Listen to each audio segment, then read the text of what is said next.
So dito nga mga kalpa, mag-experiment nga tayo dito sa Honda Click 160 natin.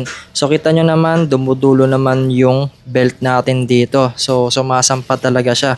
So yung set pala natin dati dito ay straight 13 grams na fly ball, tapos 1.5 center, 1.2 sa clutch spring. So pupunta nga pala tayo dito sa Barangay Sinigbit, Paniki, Tarlac. At ang ipapagawa ko nga pala rito ay papa-reangle natin yung pulley drive pace natin para mas aggressive dun sa arangkada at gitna. So ito para ito sa mga mahilig sa mag-overtake, kahit na may angkas, tapos malakas sa akyatan. So kung hilig mo rito ay yung puro uphill yung pinupuntahan mo, tas may mga karga-karga ka, kung may angkas ka, hindi kayo papaya ng set na to. So ma-RPM siya talaga, solid sa arangkada at sa gitna. Yun lang, mababawasan yung dulo natin dito. At bali sa dulo pala ng video natin, meron ngang magiging problema kapag ka nagpa-angle kayo ng stock pulley set. So kapag ka naglalagay kayo ng washer, so mamaya sa dulo ng video natin ipapakita natin yon. Bali anong degree yung lalagay niya sa ko eh? Hindi ko pwedeng sabihin eh. Ay, secret po no. And dito baba natin na. Secret yung degree. Hindi naman tama na. Oo.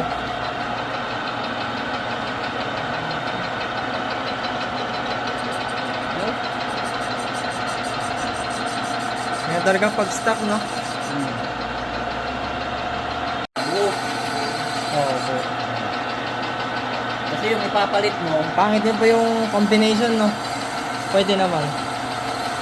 pwede naman, kaya talagang low. Yung kunwari ng 13-14. Tatlong 13, tatlong 14, ganun.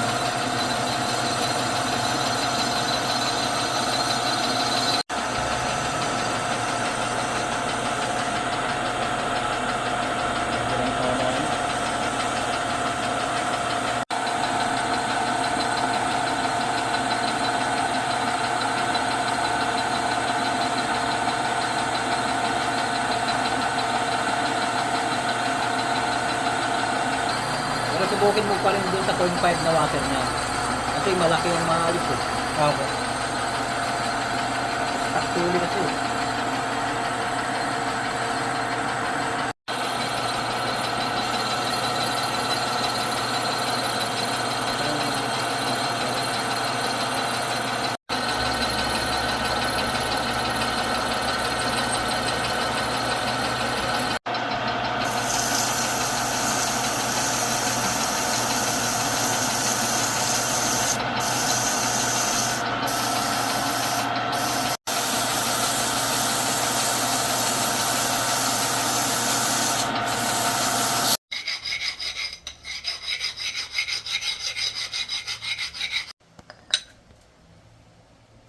Tino-tino nito lang yung may tama no?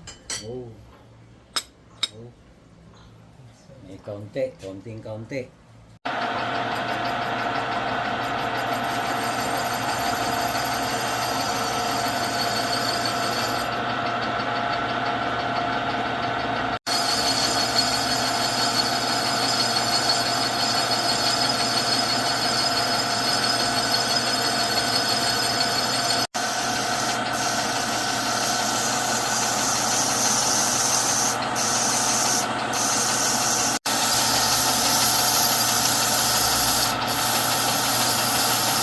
And then ito na nga pala yung itsura ng pulley drive paste natin. So napakakinis na, so naayos na yung issue dito, yung kanto.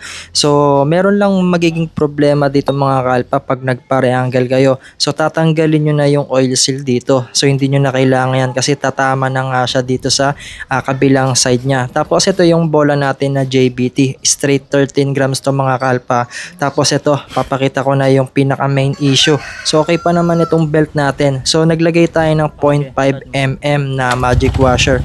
At check nyo naman kung gaano kapagpag yung pambelt natin.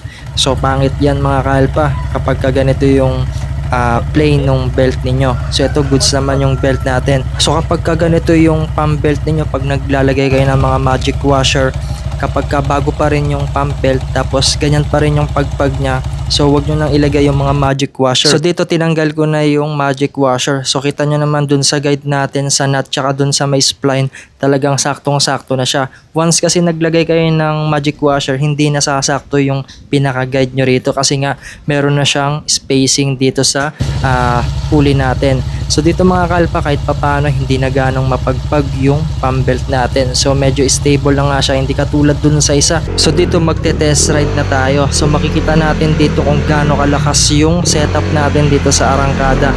So by the way, nasa 70 to 75 kilograms pala ako. Tapos tignan nyo naman kapag babarurot ako, talagang ibibigay niya yung full power dito sa arangkada. So kung mapapansin niyo, nagsi-60 at nagsi-70 kaagad siya. At sasabihin ko lang yung disadvantage nito, medyo malakas siya sa gas kasi nga mataas na yung center spring or compression spring natin. Dapat nga 800 lang yung center spring natin dito kasi yun na nga yung pinaka-optimize para dun sa revolution dun sa may makina natin. So nasa sa inyo na yan kung gusto niyo magtaas ng 1.5 RPM, kung gusto niyo yung ganitong setup, yung pang city driving pero may damba sa arangkada. Pero kung hindi nyo naman habol yung dulo, so gustong setup na to. Pero kung gusto nyo ng dulo, syempre back to stock kayo ng compression spring. So dun sa 800 RPM para nga kahit papano dumulo kayo. Tapos tataasan nyo na lang ng konti dun sa may clutch spring. So ako, hindi ako ganong nagtataas ng clutch spring, hanggang 1.2 lang tayo. Hindi na ako magwa 1.5 kasi pangkargado na yon. Tapos dito yung magiging top speed pala natin mga kalpa ay magdi-decrease kasi nga iba na yung settings natin dito sa CVT natin. So nasa around 115 or 116 lang ata yung na top speed natin dito, pero solid yung arangkada talaga yung habol ko rito. So itong CVT set natin pang arangkadahan lang siya mga kalpa. So kayo nang bahalang humusga, tapos kayo na yung bahalang mag-tune dun sa bola. Pero dun sa mga spring, napaka-solid nito kapag may angkas kayo, pag may mga bit-bit kayo, talagang hindi kayo ipapahiya nito sa daan. Tapos kung city driving nga lang kayo, tulad ng sinabi ko, tapos puro uphill, goods na goods tong setup natin. So ang stock pala na flyball ng Honda Click 160 ay nasa 19 grams. So biruin ninyo, down tayo hanggang 13 grams. So bali 6 grams yung nabawas kada fly ball. At ang may sasuggest ko sa mga beginner na gusto lang yung saktong RPM, ito para sa inyo to. Once kasi na nagbababa kayo ng bola, mas lalong tumataas yung RPM. Kapag nagtataas naman kayo ng bola, so bumababa naman yung RPM, pero may tulo yun mga kalpa. So dito, hindi naman porket nagbaba tayo ng bola ay mawawala na ng tulo. Nasa timbang nyo pa rin yan, tapos nandito pa rin sa settings ninyo sa mga clutch spring at dito sa compression spring. So dito mga kalpa, ang may sasuggest ko lang kapag nabibitin pa kayo sa arangkada, pwede pa kayong magbaba ng konti. Siguro pwede kayong mag -1, pwede ninyong gawin na 12 grams. So hindi ko may sasuggest muna yung mga combination fly balls kasi isa lang naman din yung patutungan nun o yung magiging timbang. Tapos doon naman sa next vlog natin, ang gagawin ko naman na experiment, yung stock flyball ng Honda Click 125B3 ilalagay ko dito sa Honda Click 160, tapos ibabalik natin yung stock na compression spring. So bali 800 RPM yon. So abang-abang lang sa next update kung ano yung magiging possible na outcome nung magiging CVT set natin. So kung nagustuhan nyo tong video natin, mag-like na lang din kayo, tapos comment na lang din kayo kung taga saan kayo para alam ko kung saan umabot yung video natin. So mag-comment na lang din kayo ng mga suggestion ninyo. And thanks for watching mga kalpa, and goodbye.